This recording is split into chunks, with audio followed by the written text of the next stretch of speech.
So we're live. Welcome, welcome, welcome, everyone, to Toons Up North, Nutty Up North's cartoon show.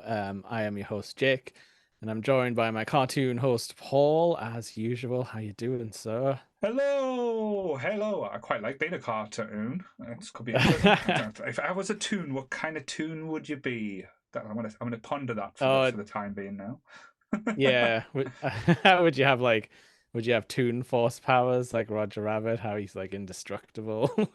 Yeah, I would love to go on like the whole Looney Tunes binge type thing, or even the Tiny Toons. Like, But would you be trying to kill Bugs Bunny and Daffy Duck for being annoying? that's the thing.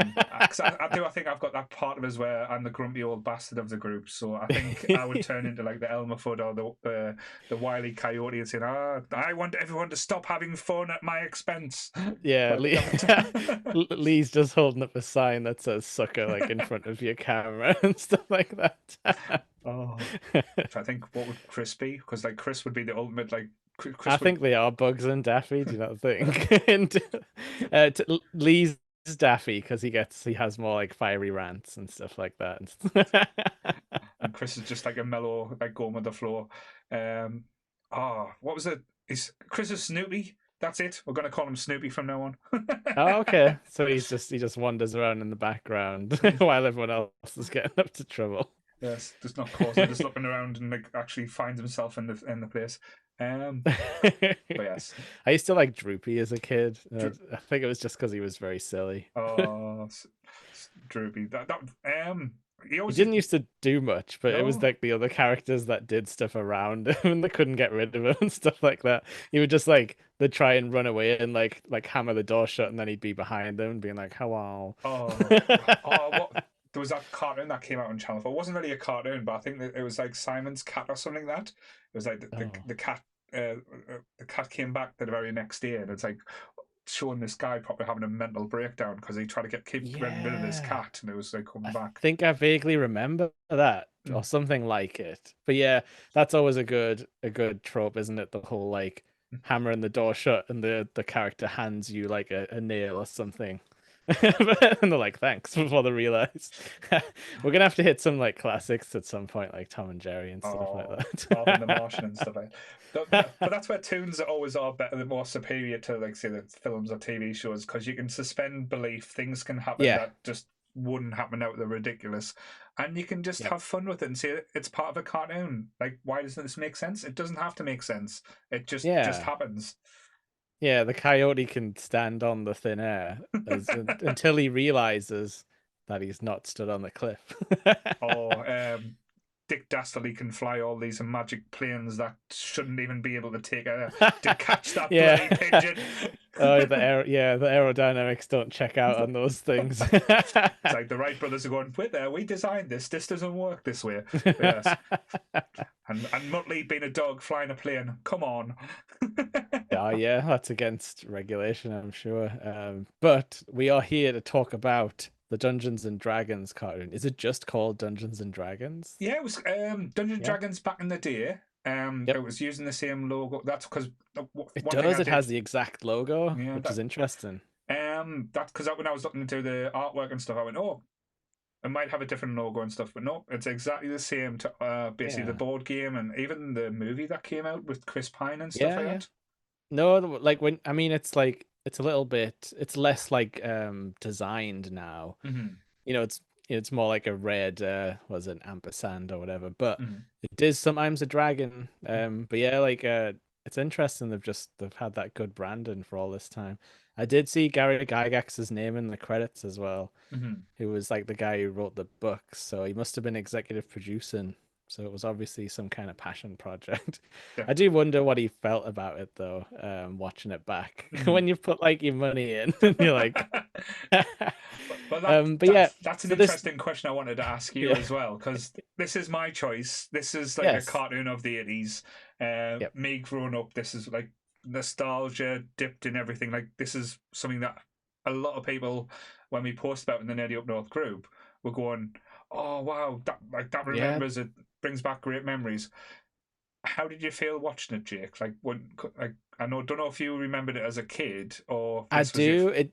Yeah, yeah, because this was kind of what I was saying last week, where when you're a kid, you didn't really know where stuff came from or what channel you were watching or like Mhm. what the context was. Like, I didn't know the Ninja Turtles was like years old by the time I was watching the cartoon. They just assumed it was like brand new. But yeah, I definitely saw a lot of this as a kid. But I wasn't super into it. And Mhm. I it took me a while to get into fantasy, like as a genre. Mhm. And I know this is very much like silly. Yeah. But I think everything when I was a kid that I liked was sort of like a bit sci-fi, like Mhm. Transformers and Ninja Turtles had like, super science and Mhm. weird tech stuff. Yeah, well, there was no Um, science in this one. Sorry, science be damned. To science be damned. No, apart from a very realistic looking animatronic dragon at that fairground before Yes. they got sucked in. And they're like, give me a break, man. Like unimpressed kids, and there's just a realistic fire breathing dragon right above them. God, teenagers at the time didn't know what they were having, but yeah. You know what? That might have been it actually. I think like I know this isn't like the deepest cartoon that we've watched or anything, but Mm. I think as a kid, a lot of the characters annoyed me because they were sort of skewed a bit older. Mhm. There was like the annoying rich kid and stuff, which watching back now, he's hilarious. Mhm. But probably when I was a kid watching this, I was probably like, he's lame, and like, and Hank is too much of a goody goody, and like Yeah. the girls are rubbish. They don't do anything. But like watching now, Mhm. I'm like, okay, I get what they were going for with this like team. It's like an interesting makeup of characters. Mhm. I think I hated the barbarian kid as a kid. Uni's fine. Bless you, Uni the Unicorn. Um, I watched this back yesterday. I can say Yeah. it's probably 20, 25 years since I've dipped my toe back into the cartoon of Dungeons and Dragons. I'll be honest with you. Now, Oh yeah. my memory for this was that it was very like amazing. Like the artwork was perfect, and as such as that. That was me thinking about it as a kid. Watching it back as an adult, I can tell nostalgia was deep in this, but um, yeah, this is one of them cartoons. I'll be honest with you. It probably could do with a remake. Let's be honest. It hasn't Yeah. aged well, like look wise and flow wise. It's very much. I would say if you're gonna put close to like cartoons at the time, like Care Bears and stuff like that, Mhm. almost like similar in looks. Maybe not like in tone, Oh but yeah. as like graphically, it wasn't like say smashing the house down and making things look super realistic. And a lot of the frames and stuff, it was quite janky at times as well. But still, nostalgia was real. Like I say, it brought back quite fond memories. Mhm. I thought there was certain aspects that did that thought was very clever and ahead of its time, because with most cartoons and TV shows on the first episode, they do like to get the backstory in and basically give you Yeah. like what happened before. This show didn't do that. They did it in the credits, so they give you Yeah. basically like say the like said this is what's happened, this is how they got there, and basically when the TV show the cartoon starts, they're in like say like this mystical realm, and it's been like doesn't tell you how long they've been there or what they've been like No. finding around. It's just they've been there for a while. So I thought that was quite all right. Then they're not messing much time like where you're having to get to know the characters a little bit. It's just like straight in there and saying you have to deal with it Yeah. basically. They're very like tropey. Like there's no character that you would be confused about, Hmm. apart from maybe like the dungeon master Hmm. and the bad guy are a little bit more complex, but the kids are like, you've got like the brash younger brother, Hmm. you've got the nerd, the jock, Hmm. and then you've got like the quiet girl, and I guess like the sporty girl is what they were going for because they were like, you are the acrobat, weren't they? For the one with the extender pole like Goku. Yeah. So I know, like I say, with you being a dungeon master yourself, like the high priestess he is, not saying that he's basically started any cults or, like I say, any No, but I have Freemason houses yet. I've ran some tabletop games in my So, time. so with the characters more, like say, in keeping with the lore of Dungeons and Dragons from what you've experienced, or were they completely off um the wall and? different? They well, it's interesting because like the dungeon master as a man Mm-hmm. in the show, he very much takes the place of like a sort of a god, I guess you would say, like a Mm-hmm. divine being, Mm-hmm. where you're not really sure if he's actually occupying the space and you're not sure how much like control he has over it. Mm-hmm. Um, but yeah, one thing that struck me as weird was the ranger being the leader. I was like, no way, that would be like the fighter or the paladin or something. That that would normally be the leader of the party, not the not the ranged guy. Although that bow Mm-hmm. is very cool. Yeah. Because when you touched on the animation being a bit like spotty, and it's just like it's in that very much 80s style. That Mm-hmm. is because they were probably having to like shoot out these episodes from the animation studio like week after week after week. Um, but what I did think was that all the characters have really strong designs. Yeah. Like if you literally just take the outfits and the color schemes, Mm-hmm. everyone is like totally on point. The faces are nice as well because sometimes you get some really bad faces in these shows. Um, but it was more about the body movement. I think that I would say would look cheap. Yeah. But I loved everyone's design. Like I love Hank, the main character, where he's got those little those little like studs all over his like Mm. outfit. Like I think Almost that's Robin really Husk strong. type in a little way as well. Yeah. Mm. And like I say, there's the rich kid who just gets a shield. I probably did think that was lame when I was a kid. Like he doesn't even have a sword. Nobody's got a sword. Yeah. I guess they couldn't have any sharp You know, implements you for know, the children. because Eric was the Cavalier, I think he was called. Yeah. He reminded us so much of the kid from um, The Lion, the Witch, and the Wardrobe. Is it Edmund who gets on Yeah.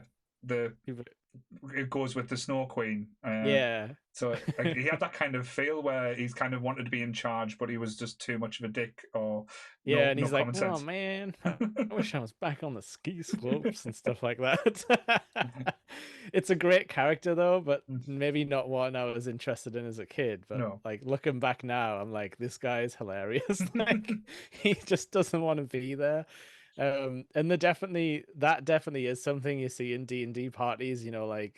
Like some people will be like up for adventure, and then you get the more like suspicious people who are like, come on, really? Like the king sending us on a mission to like to go down this like horrible like hole in the ground? Like, come on. Um, but yeah, the classes aren't what modern D&D people would recognize. Like I've never heard of an acrobat class or anything Yeah. like that. And like they said she was the thief, but she was really just the invisible Hmm. person. Like Yeah. there's no way she was ever like stealing anything. She was way too polite, you No, can tell. no problem. I love the look of Presto, the magician. Like, say, his Oh look was yeah. just like one of the more iconic ones for this thing. And And I like how his magic works as well. It's a good idea for a kid's show where it's like he thinks he can do a spell, but he might just pull anything out of the hat. Like mm, it leaves you a lot of room, like in the writer's room, to be like, oh well, this can happen, and then this can get our characters over here because his hat goes wrong and brings out a cow or whatever. definitely brings like a lot of choices. And I thought, and I know you said you found him annoying, but I thought it was quite an ingenious idea to give like Bobby the Barbarian, like being like say the young kid, the barbarian That's role, funny, yeah, yeah. because normally you would have went for like a brainless jock or something like Yeah, it would have been like the sports star. yeah, that could have been the way how they worked there, but no, they went for the impulsive, bratty little Yeah. kid who just wanted to smash everything. But Yeah, and he does often. He smashes the walls down a lot, it seems, in this show. Because I don't think there's any like direct violence. no, So it skews a bit younger, because like at least in like Ninja Turtles, they were definitely like, kicking and mm. punching guys, and Batman in the 90s was definitely punching people.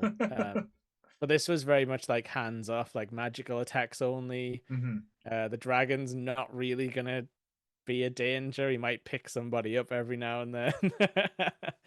But so yeah, did you watch like the first in production episode that was sort of on YouTube? That's the one I watched. I watched episode one. Peg does episode one, which Mm, is like you said, just dumps you right in it. mm, I do like how the dungeon master he's always disappearing. He just like walks behind Mhm. a tree or something, and then they're like, "Hey, where is he?" He's done it again. Why is he just giving us Yeah, these little hints?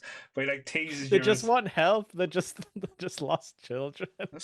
and this guy just like says, "Oh, we'll just menace him around and stuff like that." It's like, Yeah. and he leaves a little But hint as well. It says,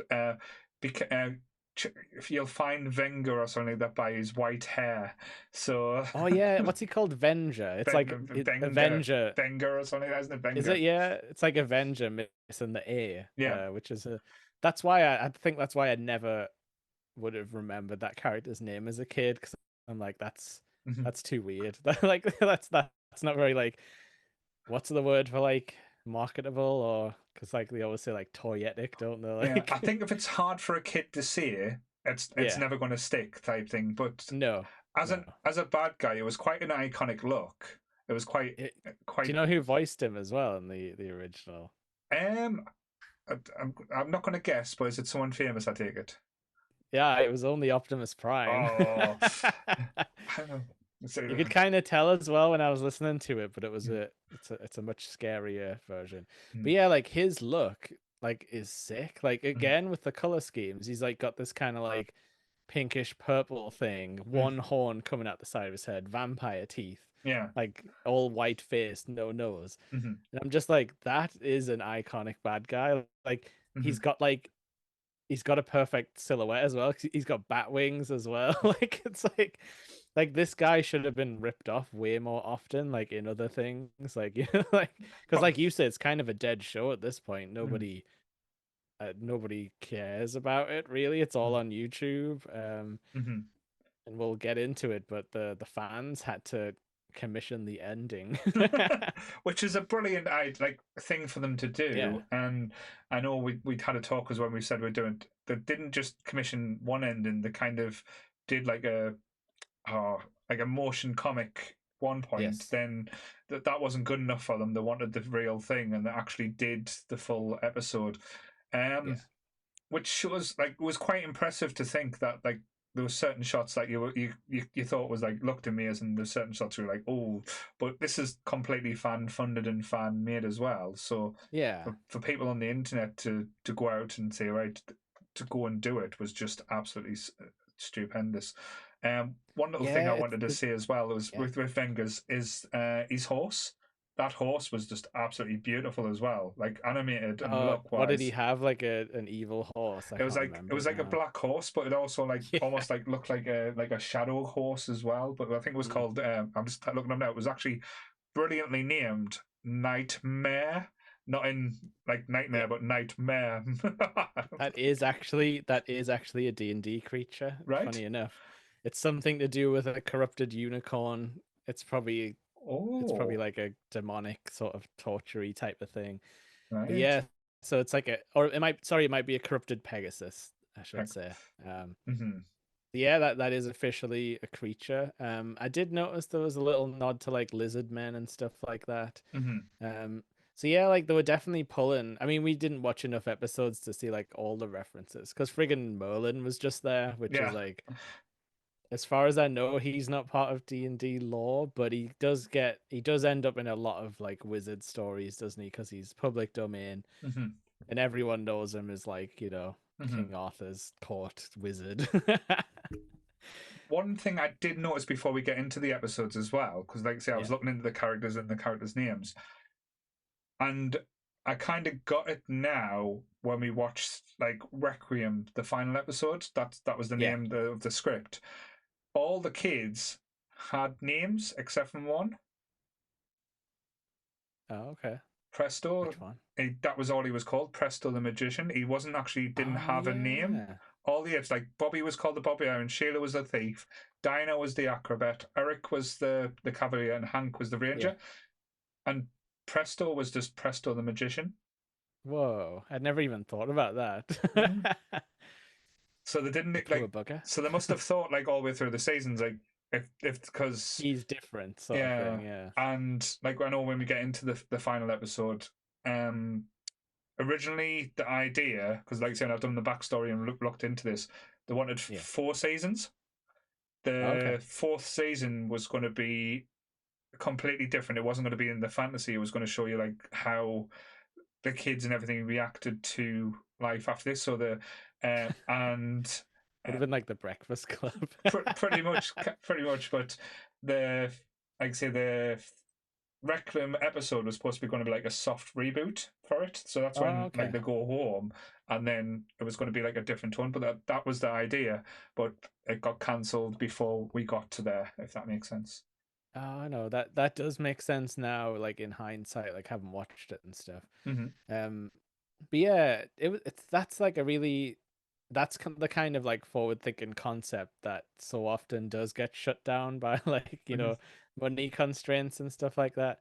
Oh, But you have to feel bad for some of these like mm-hmm. 80s and 90s show like runners who just got their idea took out from underneath them and never got to finish it. Well, it was the bad press for, and that sounds weird, like a cartoon getting bad press. But this was the time when Satanic Panic was all kicking off, and people were writing Yeah. in like news stories about kids killing themselves, and they were blaming it on the game. And then this And like came out, Aussie and stuff, yeah. yeah. So this, like, especially in America, was going like nuts. So, like the urge or the like say the demand for D&D stuff was kind of like then on the back burner. So that's probably one of the reasons why we didn't get more of this or along the lines. But I'm surprised we got 3 seasons, especially with like the chaos and everything that it caused over there as well.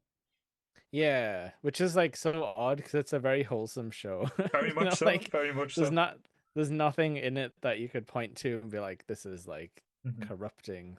Mm-hmm. The only thing is the acrobat girl's outfit is a bit skimpy. Very much so. But Yes. yeah, when I said Breakfast Club before, now I'm just kind of like assigning characters to them, but they're not as crazy as the Breakfast Club.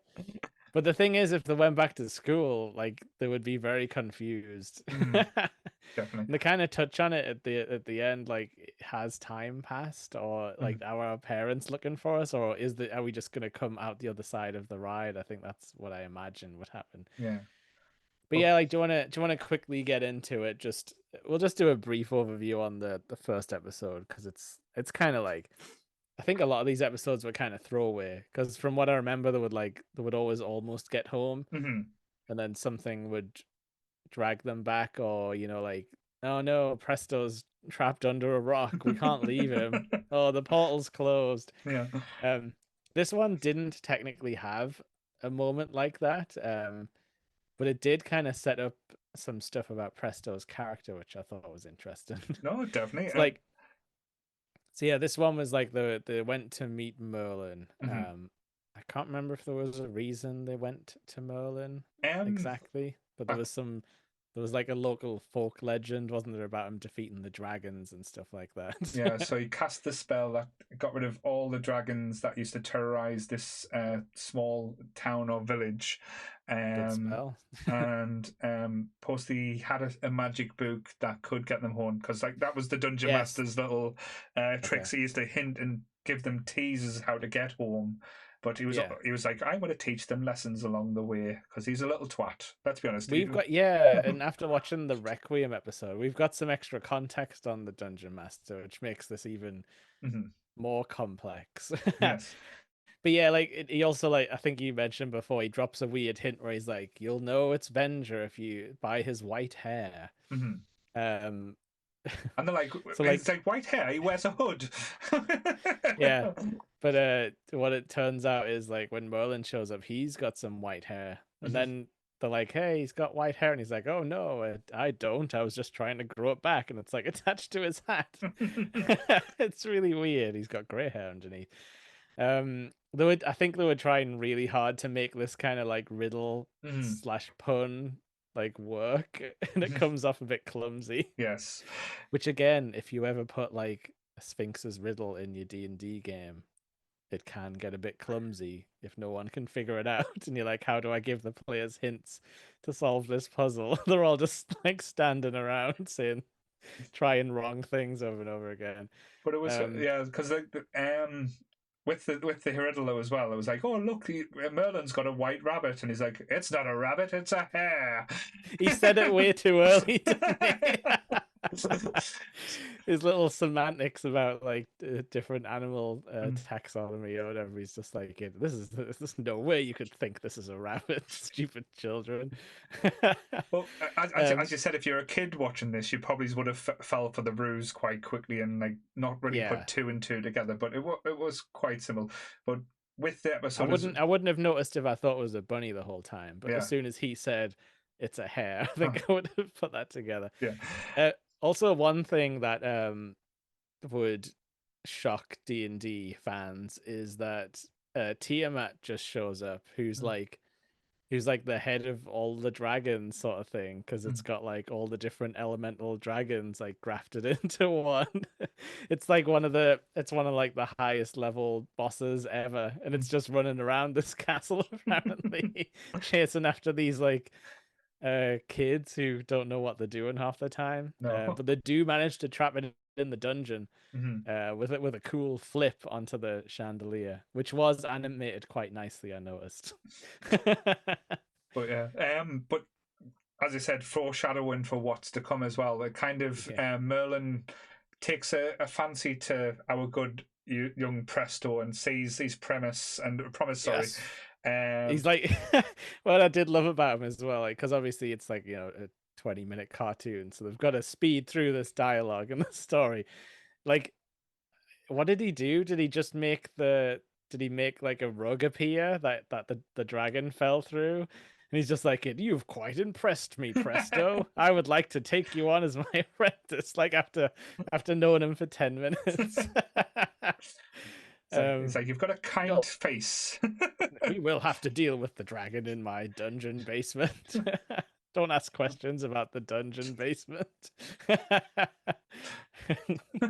yes, but then I do, because I know we're going to be jumping all over this episode. I did like how he tricked Presto as well. He's like, because Presto finds the book and said, it's like, I'll stay behind, guys. You go do what you's got to do.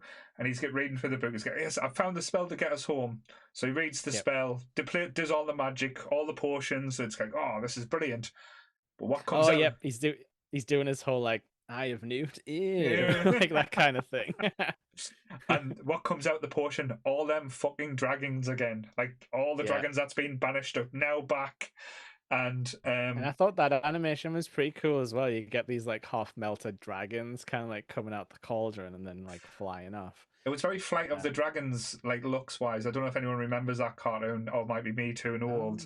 There was an old cartoon film called The Flight of the Dragons. Yeah, maybe they did to take some inspiration. Like, because like I suppose back then you would have had to have been like, what can we watch to show us how to animate a flying dragon if we haven't done it before? What does it look like? Yeah. But yeah, like so that's Venger's trick. He says something like he needed good magic to do it. So like his dark magic. Oh, that was it. It was like only a good spell, a good magician could do the spell to break the bad break, because bad magic wouldn't release it.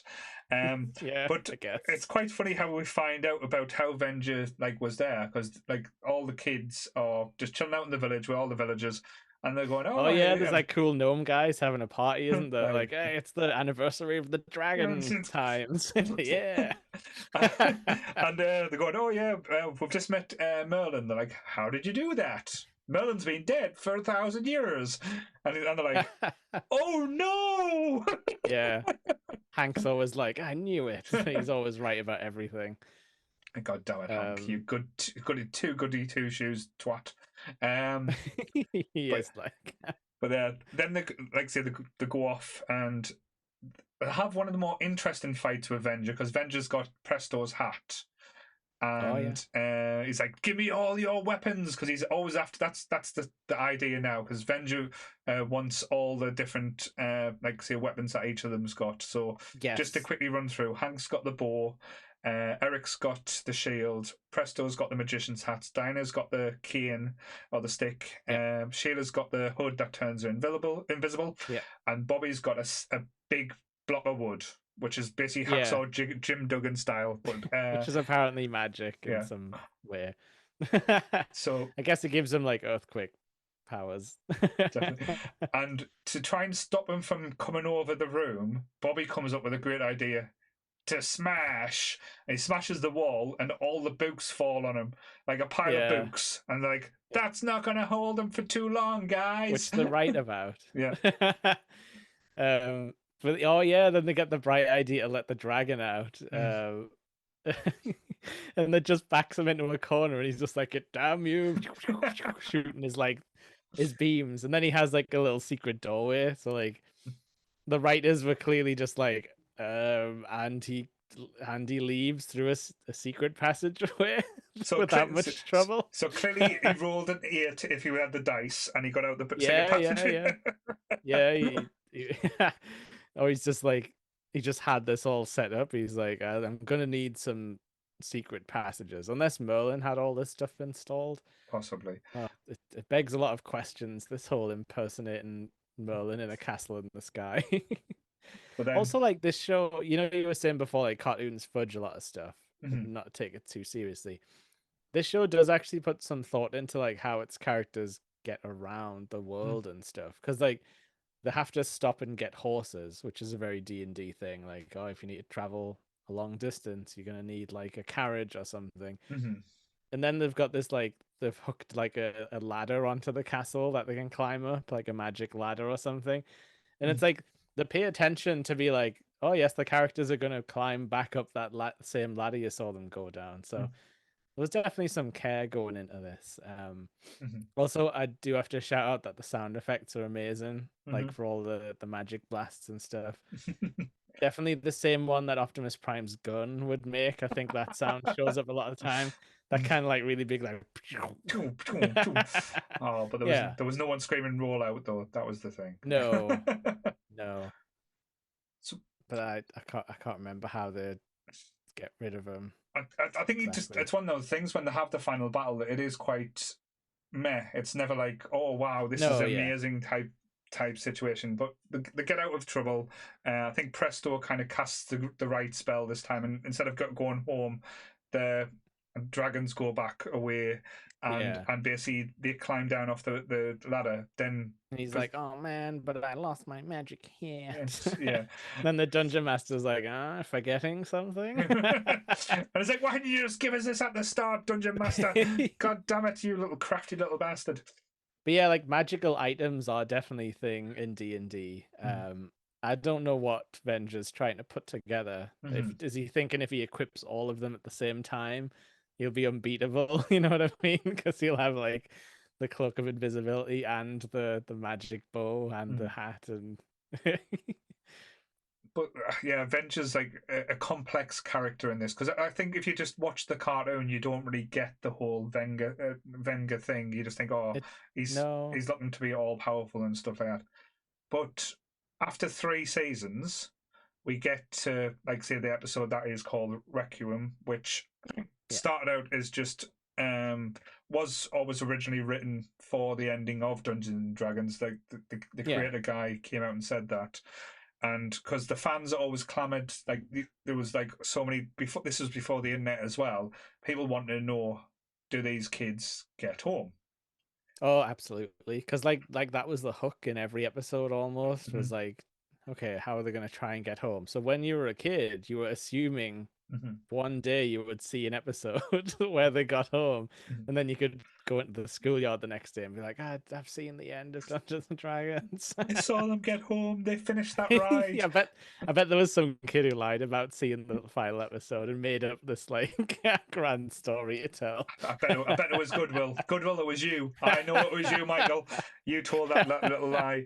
But yeah. So we also knew the Lara Croft cheat as well. I tried the Lara Croft cheat too many times for my almost broke the controller one time. I will get you to take that top off and see your pointy boobs, god damn it. In full pixelation. But yeah. We had no internet, everyone. There wasn't much else to do.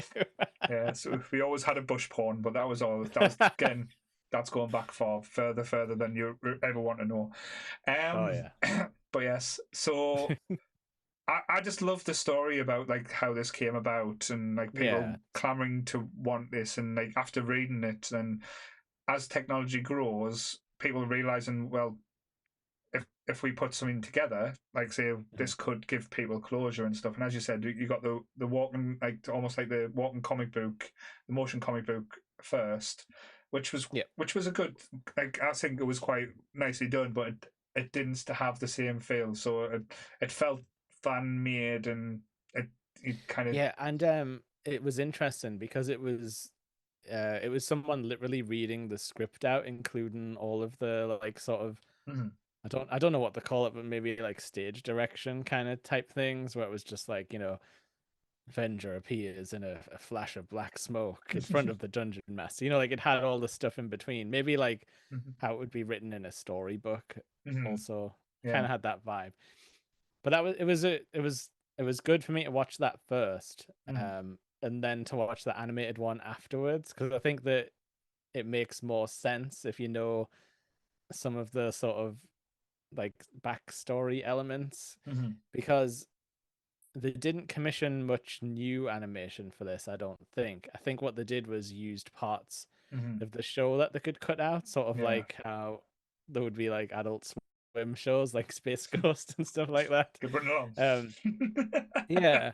Um, so they'd like put together, which must have took a lot of work to find animation parts that would work in the proper like compositions and everything. Mm-hmm. Um, but yeah, as Paul was saying earlier, the old show didn't look too great anyway. So this updated version kind of looks on par, like for the most There part. is some sketchy moments, I'll give it its due, but I'm not going to Yeah. judge it for, like, say, No, for the no. love and everything that put in. But yeah, there's bits in that I was like, oh, damn. But yeah. Yeah, but I think to take it into context, like Mm-hmm. it was probably like was it like 3 to 5 years ago when Mm-hmm. that was made? Stuff's come a long way since even then, as far as Yeah. internet and like collaboration goes. Mm-hmm. They definitely did a good job with it. But so yeah, what I did notice immediately was the storytelling's a lot different. It's a bit more of like a modern Mm-hmm. storytelling of a show Very where darker, very quite bleak as well. It was like, yeah, it has like, and it has a setup which I don't think you would ever see in the old show, where like mm-hmm. the Dungeon Master and Venger are talking to each other at the start without the kids Mm-hmm. present. I don't think that would have happened in a cartoon show at the time, It because was I very, feel like yeah, it was very, yeah, like, I know we don't really like talking about religion and stuff, but it was a very, like, a religious element to that aspect. It was like, oh, I'm the god, I'm God and you're the devil. Let's do a sort test of, and yeah, see like, if we take like a hands off approach and give the yeah, kids a choice, see what choices they would make, type thing. It was kind of like, yeah, oof, that's a bit on the head, nail on the head for a little bit. yeah, because it feels a lot like they're both toying with the children, like Hmm. this is all a game to them, which Yeah. is odd.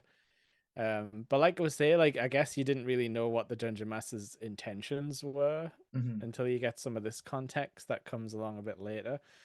Um, but yeah, so this is also we get like a splinter in the group, don't we? Kind of Hmm. immediately, like everyone's kind of as soon as the Dungeon Master says like I can't help you, you got yourself into this, you have to get yourself out. Hmm. It basically fractures the group into Yeah. mainly between Eric and Hank Hmm. button heads for Yeah, leadership. because Hank starts acting like a little bit out of character and starts being overly aggressive towards like Yeah, the group as well. And he's like, heavy-handed. yeah, Yeah, and like I think one of the lines he uses is like, "I'm not mad at you, I'm just mad at the dungeon master for putting us in this situation." It's kind of like, all right then. yeah, It's like, but don't take it out on the people that's like supporting you and help. But yeah, then as you said, the splinter, like, because the kind of like it sets everyone apart from each other as well. Because you got yeah. Presto who's just trying to keep everyone happy, and then you've got Bobby and his sister having like that They split up as well. Yeah, sibling rivalry as well, and it's kind of like at loggerheads. But like I know, like I said, there's a lot going on this episode, but one of the defining moments, and again, I was quite shocked when I saw it again, and when I Mhm. first saw it, is when the like it's almost like a race to get to, like, say, because Wenger said, "Oh, he comes to them and says, not everything's good Yeah, and everything's black and white, not everything's good as yeah, evil. There's a lot of grey. If you do this for me, we'll get you." out of I'll help you leave the park. I'll leave the Yes. get back to reality. And he And shows them in the fire, doesn't he? He shows them like the theme park mm, in the flames. Um, yeah, that's why I was saying the storytelling's very different because I feel like it's way too much of an adult or like, mm, like a sort of young teen show line mm. where he's like, it was convenient for you to think I was the bad guy type of thing, where it's like, yeah, I guess the guy with the one devil horn and bat wings, it is convenient to just assume And he has been he's shooting evil. laser beams at them for 3 seasons as well. So, dude, get off your high horse a little bit. It's not convenient. You've acted a bit like villainous in along the way as well. But the scene that did shock me was when as I said, the race towards like the castle or the mountain or like the villainous base. Yeah. Um, One on a magic ship and one's on it. the other one's on a dragon. Yeah. And they're kind of like, no, you slow down and stuff like that. And he's like, don't make me do this. And he's like, Eric fires the bow at him.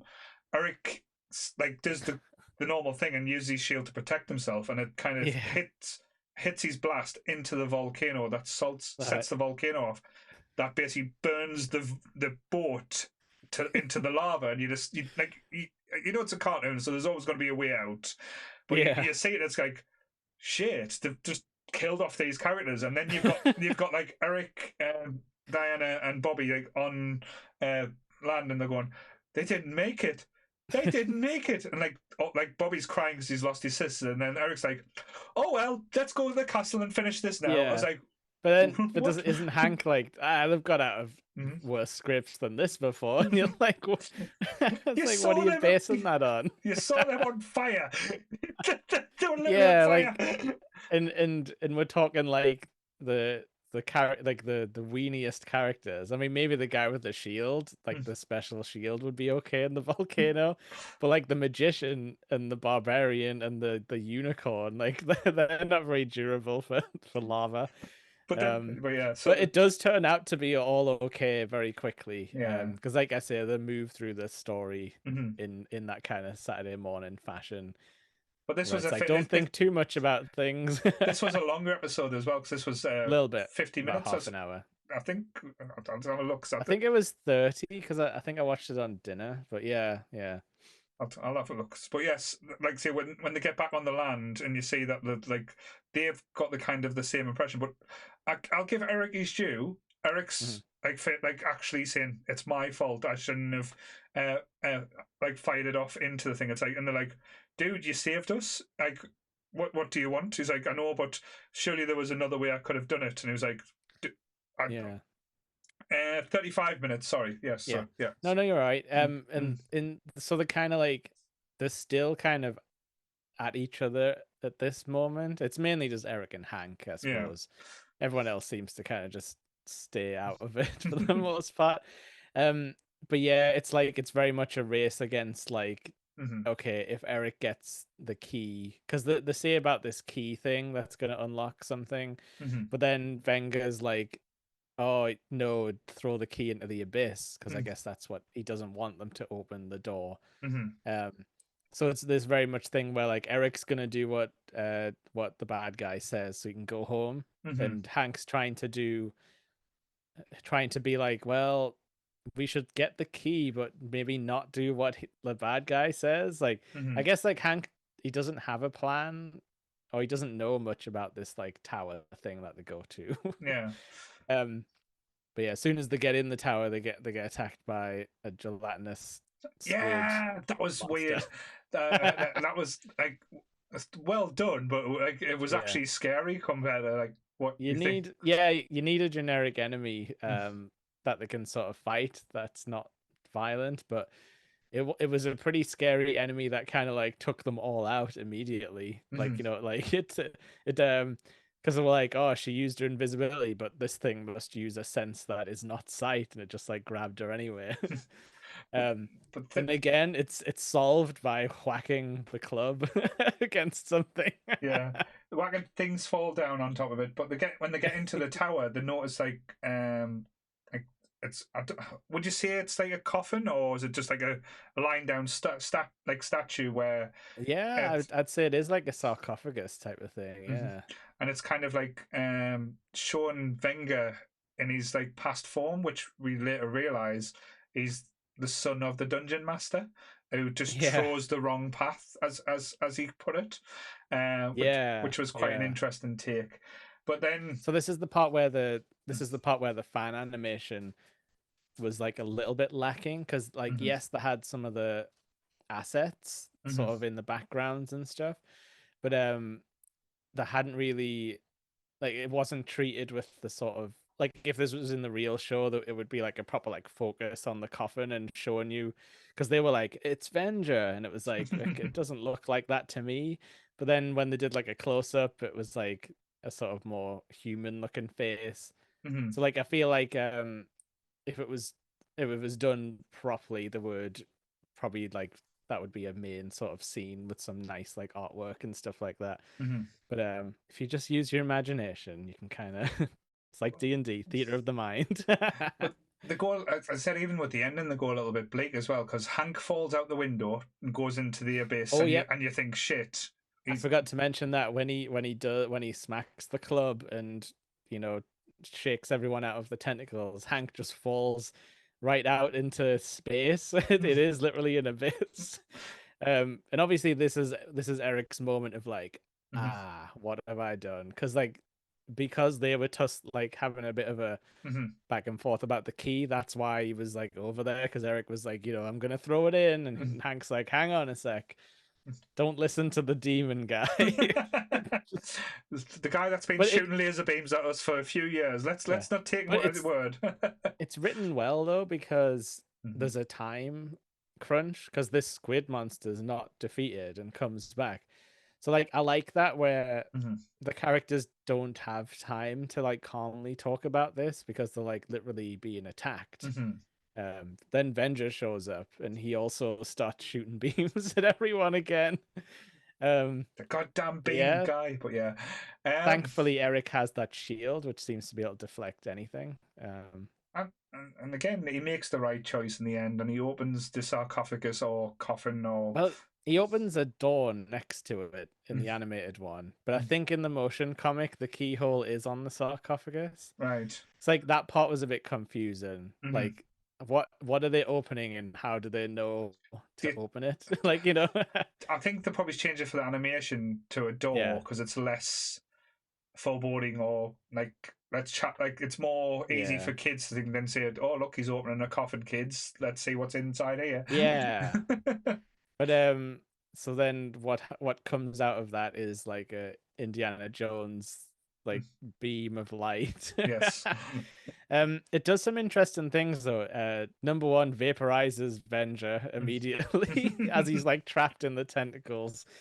Um, but then it starts opening portals, and you get to see that there's other Mm, beings that are trapped here. yeah. Like it opens up a portal to what you assume is like English countryside, and some farmer guys kind of run into it. Hmm. And then it opens up like a jungly, like prehistoric looking one, and then the lizard men, like they run into it, and it's like, is everyone in D&D trapped? Is that their explanation for like all the different like creatures that sort of have to live together and fight each other? I think It's that's interesting. where I think the soft reboot was going to come from as well, because it's like Yeah. kind of like an eye into there's more other creatures or beings that are Yeah. here as well. And as you said, when you play Dungeons and Dragons, there's so many realms and possibilities as well. Mhm. So that's And always also a lot of people take great issue with the fact that there's a lot of demons and humans and like lizard people, and a lot of people to this day are like, I don't want to write a story that includes like frog people, elephant people, like werewolves, were pigs, were rats. um so it's kind of, this would be an easy way to explain the universe, like, oh, it's all people pulled in from other dimensions, that's why they all have to live together. Mhm. um, like I say, I don't know how much that comes up in the show, but it's interesting to know that they were thinking about this stuff as they were As they're going. writing it. Yeah. Um, I But think yeah, a lot of sorry. different a lot of different like ideas and stuff come from that, and I think just a question to you now, with you being Mhm. like I say, the dungeon master as well, would you have my been my pissed? hairline. Would you have been pissed if they ended it like, say, if like when they went, oh, we'll set your score, go back, and it like they were all sitting in one person's basement, and they've got Oh, like say the playing Dungeons and Dragons the game type thing, and like, oh yeah, that was a great campaign. I can't wait for the next one. I don't know. I might have like right now. You saying that, I think that sounds amazing because how cool of a how cool of a start to your campaign is getting on like a haunted roller coaster that takes you to like medieval fantasy world. Like that's a very cool concept to start off your Mhm. sort of a tabletop game story. So, But I think as a kid I would have felt shortchanged by the whole it's a dream mhm. style storytelling. Yeah, it's like, Because I think even back then we knew that was bad and you shouldn't do it. mhm. I think it would have been lazy, but again, if you want to do like multiple seasons or Yeah, multiple different, like even if you like do 3 episodes and do a different story arc, that is a yeah, good way of doing it. It's almost like the Alone in the Dark thing, where they sit in the yeah, campfire and they tell the story and say, oh, we'd like to yeah, invite you into the Midnight Society type thing. and you don't know if it's like they're telling stories that they've heard happened or if they're just flat out making stuff up. Hmm. Yeah, but yeah, I think you're right. People would have been mad, and if they wanted to do that kind of like anthology thing, they would have set that up at the start, Hmm. like properly. Um, I just want to quickly reference because I don't think it's a cartoon we'd ever like watch for this show because it's probably like really bad and probably only I remember it. But do you remember the Mighty Max toys? Yes.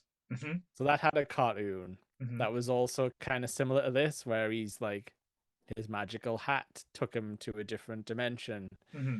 Um, I don't think the hat was magic. I think it was like magic got attached to his hat, Right. and it became a magical object. Same idea. There was a bad guy chasing him to try and get it back so he could do Hmm. something with it. But that had an interesting ending, as far as I'm aware, unless I'm totally making this up from kid brain, where in the last episode he went through a portal and ended up at the start of the first episode. Right. So it was as if like the show was a complete loop. So Hmm. it technically had an ending, but that ending was the start of the actual cartoon again. Yeah. Which I don't think anyone's ever done All right. after. Maybe there's a good reason for that.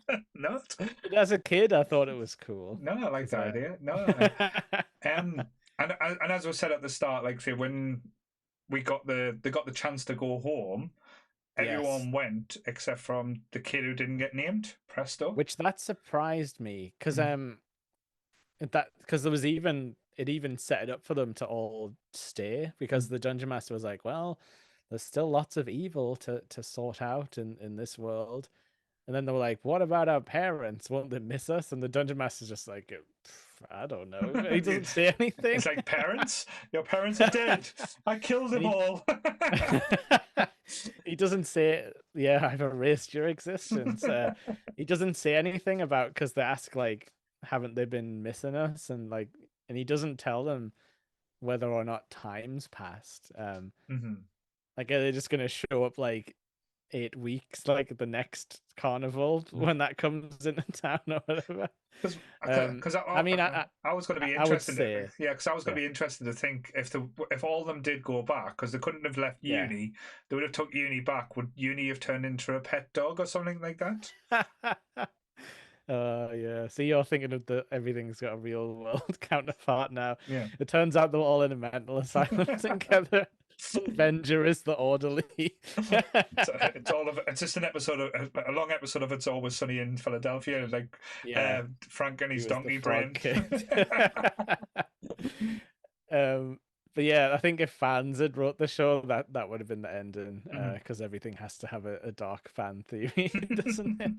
But yeah, so I thought it was very interesting that Presto stays behind, because in my head I was like, but why? Like, Mhm. Are we to assume that his life was so bad in the human world? Because like when these kids go back, they're gonna be like, what happened to blank? Like Mm. whatever his name is, Yeah. Presto. Um, and like this is getting more into like Stranger Things territory, really. Like, when they all come back from the upside down and someone's dead, like what how do you explain that to Mhm. the real world? Yeah. Um, but yeah, it's interesting, but it kind of links back to that first episode where he's like, well, oh, sorry, yeah, we forgot to mention Venger turns back to a human form, Mhm. still in his outfit, but no like evil No, he's no horns. wings. He's got hair now as well. So. Yeah, and like that's when you learn he's the dungeon master's son who got in with a dark master Mhm. who took advantage of him and turned him on the wrong path. Which I think in my head I'm like, well, that also opens up the options for them to be like the evil master has come back, like Mhm. next season. Because that is one thing the say to the dungeon dude. They're like, oh, if you ever need us, just give us a call. And he's like, I will remember that. Mhm. So it could have been like a Super Mario Brothers movie where it's like, hey guys, you won't believe what's happened. Like you're gonna have to come back. It's like, oh no, not again. But it's like You wouldn't believe me if I told you. It's like the dungeon master comes back with one arm missing, saying, "I need you, help me!" Yeah. And it's the shit's gone round. But yeah, what have I done And I love it this time around. Well, you've got yourself in this mess now, dungeon master. You're gonna have to Oh get God, yourself yeah. out of it now. But yeah, like you were right when you framed that as like a bit of a dark storyline. Like, was this whole thing a game, or was the dungeon master trying to like lead the children to do this? Mhm. Like, was this his end goal to be like, I'm gonna reverse the spell on my son, but I'm gonna have to take weeks and weeks and weeks of like training these kids up before they're ready to like go into this castle. Mhm. I kind of think he could have just told them, like, please, will you help me save my son, who is Venger now? Or could it be like, Um, because you know how spells are tricky and stuff like that. And again, this is me yeah, just overthinking it. Could it be one of them things? The curse couldn't have been lifted if it was like someone knew that was the idea of lifting the curse. They had to do it yeah, without the knowledge to do it. If that makes sense. yeah. I suppose they do talk about that, don't they? Like the good magic. Mm-hmm. So maybe the writers were thinking about, maybe they had like all these laws about their own magic. Like the uncorrupted or something like that. Yeah, which So Eric seemed a bit corrupted, but he was very happy to go back to his rich boy lifestyle by the sounds of it. God damn it. But yeah, it was an interesting take going down memory lane with this. And again, I Yeah. know I said this at the start. I do think if they were going to remake this could be something a bit special. If they, like, especially Yeah. with the modern techniques and Yeah, like how they made those He-Man and She-Ra's mm, on Netflix. yeah. Where it looks close enough to what you remember like Saturday cartoons looking like, but it's actually like way better animation wise. Yeah, I think this right now when D&D is like probably at the height of its popularity, like yes, they should probably bring this back in some form. Well, we did get a cameo. I don't know if did you watch the D&G film with Chris Pratt? No, there's a cameo from this in it. Yeah, the characters when because like there's a labyrinth bit where they like when Yeah, Amiya's and they're trying to get to the prize, and there's different teams, yeah, and there's the characters from D&G live action. They've got like yeah. little Bobby the Barbarian. They've got Hank, Eric, all in the getup as well. But you just see Oh them running no. around and stuff. It's quite a good little callback. Oh man. So then that means they got trapped back in Yes, Dungeons and Dragons. they're still there. They've never got out. No, I need to watch that movie, but I just haven't thought to sit down and watch it. But I might after this, now that I'm sort of back in the world and I need to see that reference now. But yeah, you're right. This show definitely holds like a special place in people's hearts because in our Facebook group, people did like light up when you mentioned this show. Mhm. Um, and the music was like that was nostalgic for me. Like I remembered like the music and stuff because it's very like it's its own thing. Hmm. It's very much like an 80s orchestra playing it. So like they put work into this, getting this kind of nice sort of like fairy tale Hmm. style track. I think it's just Yeah. an unusual cartoon with, like, say, an interesting premise that does Yeah. have a lot of legs. And rather than, like, say, rehashing, I know people say rehashing stuff. This Hmm. just basically touched on a certain aspect. Like, again, I know the trope of, like, oh, are they going to get home this week? But Yeah. we've You just probably spent, wouldn't do that. yeah, we've just watched the first and last episode, and we've come up with, like, ways you can spin it or ways you can do it, Yeah. like, in the modern world. So imagine if someone actually who had talent and actually had the ability to do it. Just it again. I'll harp back. It's the idea I've got with Nick Cage being in every monster movie. We will make you money if you come up with our ideas. Just saying. Nick Cage would be a good dungeon master actually, because he could just show up for like 10, like your 5 seconds an episode. Like just just say something, Nicholas. He wouldn't even do riddles. He would just talk like yeah. Nick Cage does, and your people go, "What the fuck did he just say?"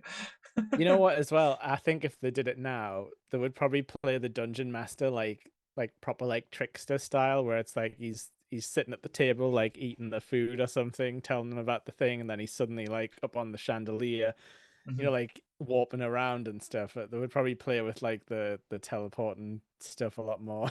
We need Danny DeVito as the dungeon master. That going full Frank. Uh, Just getting his toe knife out while he's explaining the riddle. well, there, I'm going to send the Only Sunny guys and say, well, look, you need to do an episode of It's Always Sunny based on Dungeons and Where you Dragons. get trapped in a background ride. And then, like, Charlie and, like, Max, like, trapped in the fairground ride, and, like, Dee's, like, running Yeah. around, and then, like, say some kind of, like, smoke or something, Yeah. toxins taking over the brain. So they Oh actually yeah, think. it would be a gas leak, wouldn't it? But yes, Oh man. see, we're just giving away our ideas here. These are lucky. To be These are fair, a lucky. lot of our ideas are just cast the Always Sunny people as insert like nerd group, like the Fantastic Four or something. I'm telling you, they would have been perfect for the Fantastic Four, and they've missed the chance forever now No, by no, not paying them. definitely. Yes. So, like I say, I think leaving it there. If anyone hasn't Yeah. seen it, like, say, the videos are on YouTube, especially, like, say, the final episode. If you want that Oh yeah. closure, it's nice to have the closure. It's like, I would Mhm. love to know how you feel about the ending, and how, like, you feel like the they finished off the show from your childhood. That would be an interesting take to anyone who Yeah. watches it. When I took a quick look over the comments on like the actual video, it seemed overwhelmingly positive. Mm-hmm. There was even people being like, "I'm 50 years old and I finally got closure on this show that I used to watch and stuff like that." Mm-hmm. Um, and yeah, like it was a satisfying ending because you even got a little sort of post credits thing where they were like, "It's Presto's like magic castle or whatever," Mm-hmm. and he got his girl, which I vaguely remembered, but I didn't watch the episode where he must have a mini romance with a Mm-hmm. village girl. And then like Venger was like, "Don't leave the lady waiting, son." Whatever. It's like, he's 12. He shouldn't be thinking like that. But yes. That means Venger was a player when he was the white version of himself. The White Knight. Yeah. Um, his voice was a bit crap in the fan thing. Mm-hmm. But I don't know what the situation was. The only thing is like fan projects have come on a long way, and there's been some like really professional ones. But I think it just depends how like many fans of the actual show is. Mm-hmm. But yeah, I think like that was a very passable final episode, and I think they did get one of the voice actors back, didn't they? For was it the Invisible Girl? Yeah, I think that was the Yeah. original voice. Yeah, so it was quite And interesting you for could that tell she was the best out of one. the bunch. Um, but yeah, I don't think I've got anything else to say about that, other than it was more fun than I remembered. Mm-hmm. Um, I don't know why I didn't like it so much as a kid, but it was probably because it didn't have transforming robots. Or Ooze and Teenage Turtles saying cowabunga and throwing pizza at each other. Yeah. There was no pizza in this show. That's what it needed, pizza.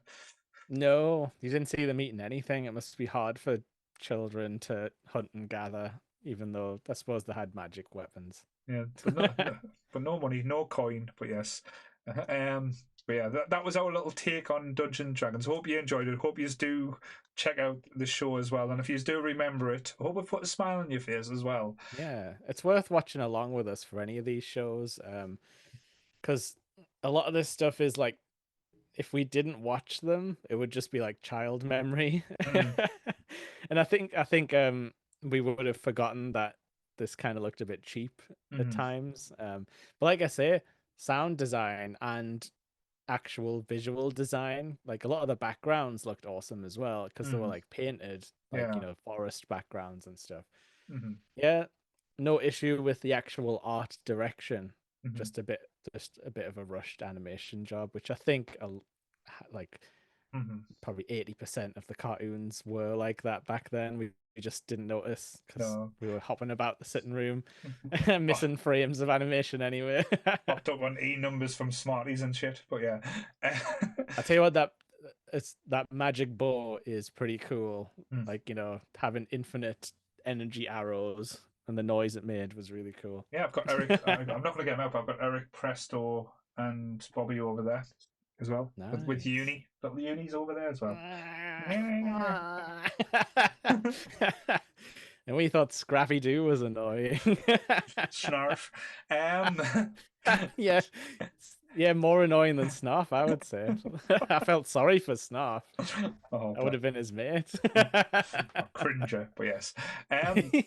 So what are we going for next week? So we're going for the Jake's pick. The Jake says, yes. Yeah.